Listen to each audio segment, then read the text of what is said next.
Hi, we're out on the range today, so please bear with gunfire and whatever other noise you hear in the background. And today, once again, we're talking about Winchester Ranger T series ammunition. A viewer sent me some of this 223 ammo, asked me to evaluate it, so here we are. And I'm going to shoot this 223 ammunition, which is loaded with a 55 grain pointed soft point, and compare it to the Remington, the Winchester Super X, and the Federal, all of which are 223 loaded with 55 grain pointed soft points. Now the rifle I'm going to use today is this A1 version of an AR platform, and there are people who will say that if you shoot 223 ammo in a rifle that truly has a 5.56 NATO chamber, it may cost you some accuracy. Well, we'll see if we can put that to the test, and either way, the conditions will be the same for all ammunitions. So, let's shoot all this ammo and see how our Ranger T compares. Now first we'll compare accuracy. I'll go back 100 yards and I'll put a 5-shot group on each one of these glow shot reactionary targets. Let's see how they compare.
Well, as far as our 4 different 5-shot groups, in terms of accuracy, it looks like the winner is a Winchester Super X. That's not a bad group at all.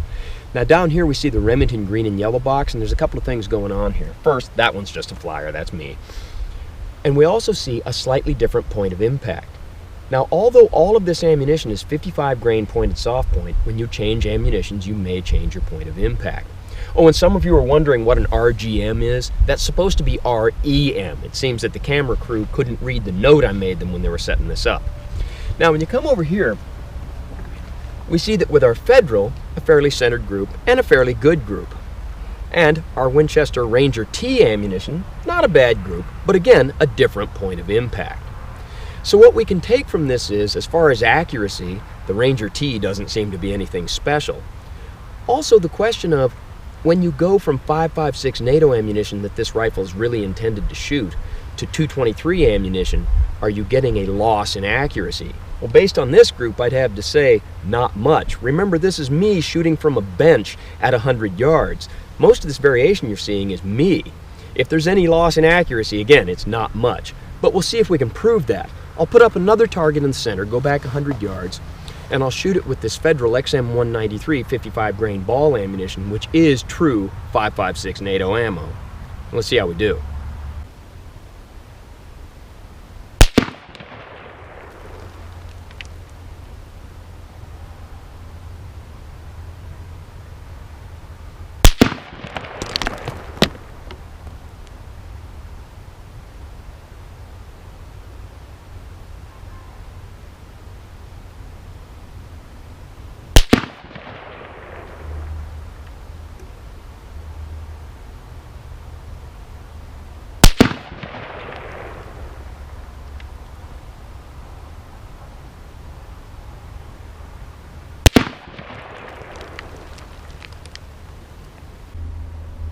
So did we gain any accuracy by shooting 5.56 NATO ammunition out of this rifle that's chambered for 5.56 NATO?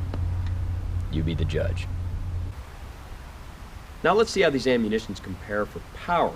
I've got the chronograph set up at 7 yards, and we'll start with the Winchester Super X.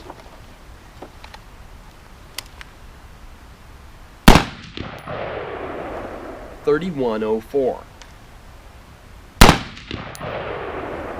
3135, 3110, 3109,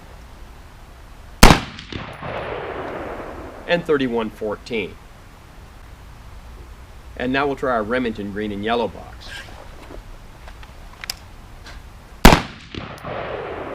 3088,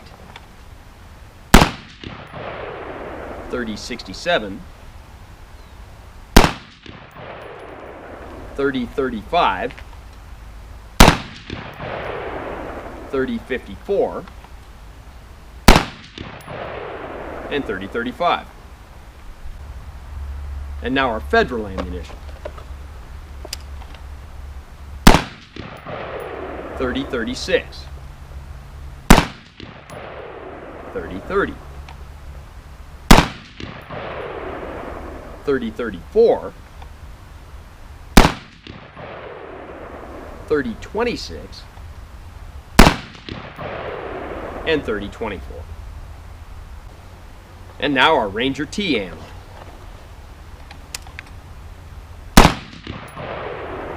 3048, 3070, 2952,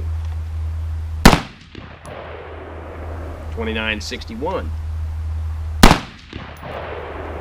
and 3084. Now let's go crunch the numbers.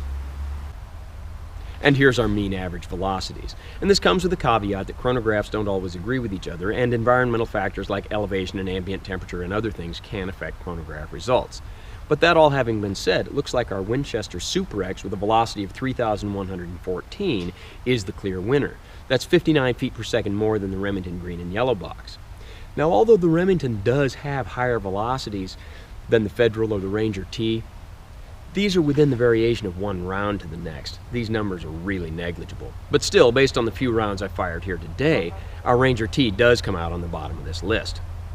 But how will these numbers translate into effectiveness on a target? Let's see if we can put that to the test. Now, we've compared the velocity and accuracy of these different types of ammunition, but these are all pointed soft points. So a big part of the comparison is what kind of expansion or deformation or fragmentation we're going to get from them when they're shot into a real target. So we've got our favorite target soda jugs, backed up by a 1-gallon water jug, and behind that the high-tech fleece bullet stop. No, not the new and improved one. And I'll shoot from 30 yards, and I'll start with the Winchester Super X. Now, I just discovered somebody's trying to get into the impact area. Guess I better move him before I fire.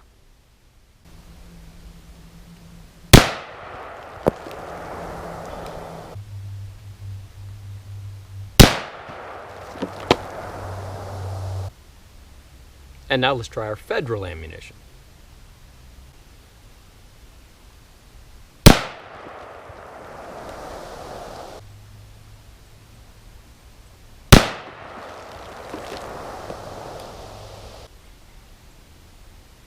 And now our Remington ammunition.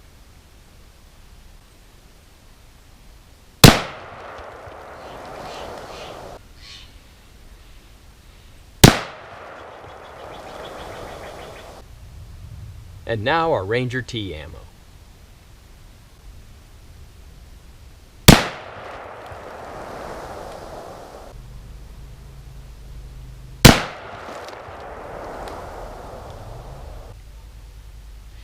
Shooting soda and water jugs is fun, and it tells us what it tells us, but now we're going to shoot the meat target. And for those who haven't seen it, it's pork chop pectorals, followed by pork ribs, followed by a bag of oranges to simulate lung tissue, more pork ribs on the back. The whole thing is covered with this leather vest that's inside out, so the leather will act as skin, and the lining of the vest will act as rudimentary clothing. I'll shoot from 30 yards, and again we'll start with the Winchester Super X.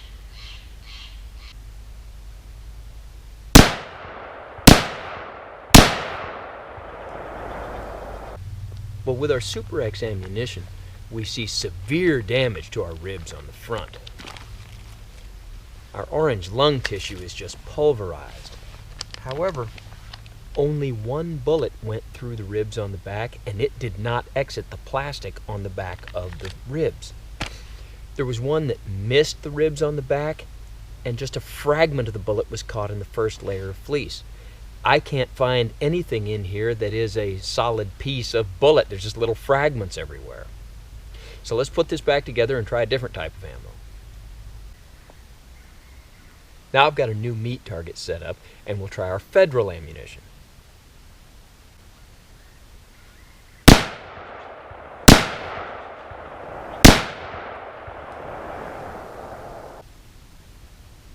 And again, we see that our ribs on the front are just pulverized. As far as damage to our orange lung tissue, it's excessive. Now, a couple of the bullets did miss the ribs on the back of the target, but those were still just bullet fragments, and a couple of fragments made it through to about the 10th layer of fleece. But the bullets that hit the ribs on the back did not penetrate and didn't do any damage to the ribs. And now let's try our Ranger T ammunition.